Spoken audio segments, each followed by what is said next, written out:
Good morning, Willow class. Okay, today we are going to be having a look in maths at percentages.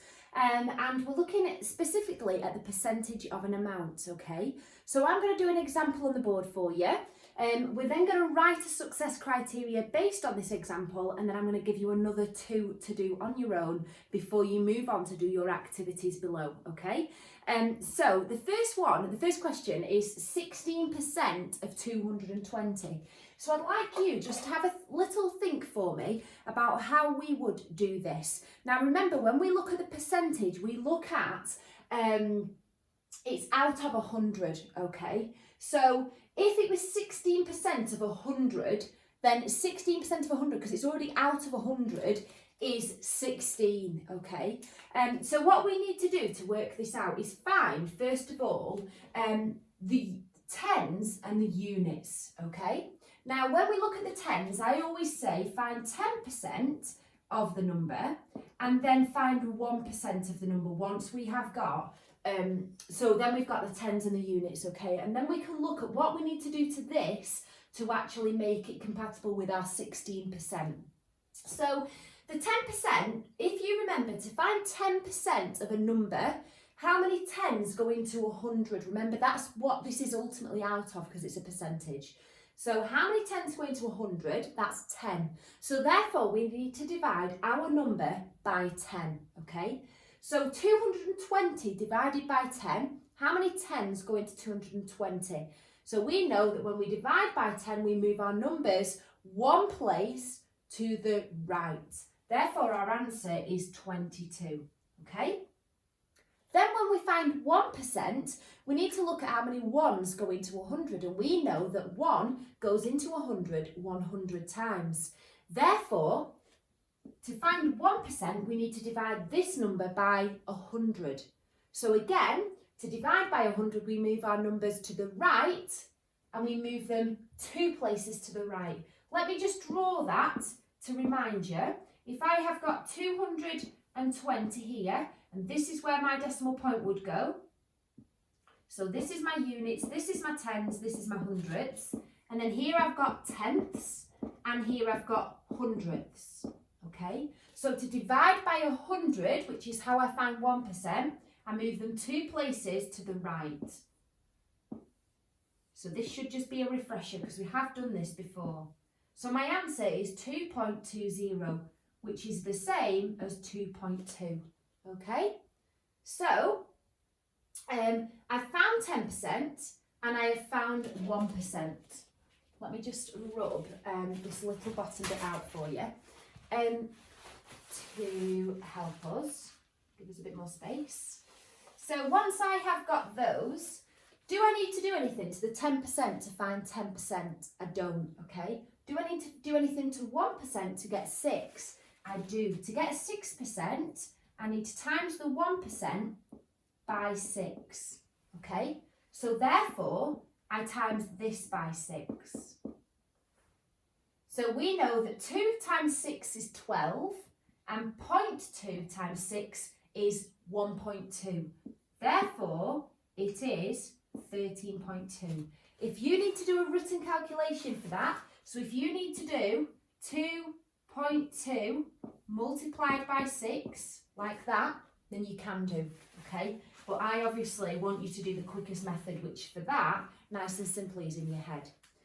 So once we've done that, I then like to get a different colour to make it clear. So to get my 10%, I need this number, 10%, and to get my 6%, I need 6% here, okay? So now I don't need to include my 1%, because if I did 10, add 1, add 6, it would give me 17%, but I only need 16%. Therefore, I need this and I need this. So very quickly, I can add that in my head. So again, you can do it as a written calculation if you want, as long as you make sure your numbers are lined up correctly, or you can do it in your head, okay? And if you do it in your head, you would still get the answer 35.2, okay? So I'm going to leave that on the board now, and we're going to write our success criteria. So the first thing that I did when I did all of this was find 10% and then find 1%, okay? So number 1 find 10% of the number and 1%. Okay? That's the first step. The second step is then look at what I need to do to 10% and 1% to actually get the amount that I need to find. So look at what to do, and then in brackets, changing 10% and 1% to the percentage that we need to find, to this percentage. So for example, if it said 20%, then I'd need to do 10 times by 2, okay? So I'd need to do this times by 2. I'll do another example in a second. And then once I have done that, add together the amounts that you need.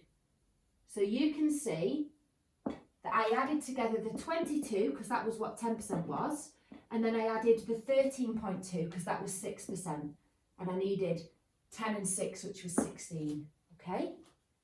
So I'm going to give you another question to have a go at, and then I'll go through the answer before we then move on to today's activities below. So this time I'm going to get you to find 23%, let's go with, of 450. Okay, so pause the video please, have a go at this one, then continue watching the video and I'll go through how to do it using the success criteria, and you can check if you got the same answer as me. So, first thing is find 10% and 1%. So 10%, we know that I need to divide it by 10, I'll write that underneath, and 1% divide it by 100, okay? So divide that, this is my number, by 10. 450 divided by 10 is 45, and then for 1% divided by 100, 450 divided by 100 is 4.5, okay? Now I need 20%, so I need 20%, not just 10%, and I need 3%, okay? So 20%, what have I done to the 10 to get 20? Well, I've times it by 2. Therefore, I times this by 2, or double it. We know that double 45 is 90, okay? And then for 3%, what have I done to my 1% to get 3%? I've times it by 3. So I times my answer by 3. 4 times 3 is 12, and a half times 3, or 0.5 times 3 is 1.5. So I have got 13.5. Now again, I've done that. Add together the amounts that you need. So the amounts that I need, I don't need 10%, I don't need 1%, I need 20%, and I need 3%. So I'm going to add those together. 90 add 10 is 100, add 3.5 is 103.5, okay? And that's it for that working out. So, I'd like you to have a go at the activities below, and then as a challenge, I've got a would you rather. So, you've got a competition here. Would you rather win the amount that's in A or the amount that's in B? Okay, so have a look. Once you've done your work, would you rather win 25% of £400 or B, 15% of £600? Have a go at telling me that once you've done your work below, and then tell me why, okay? Obviously, I'm pretty sure you'll want to win the one that's the most, but you need to tell me why and how you worked that out, okay? So good luck with today's learning.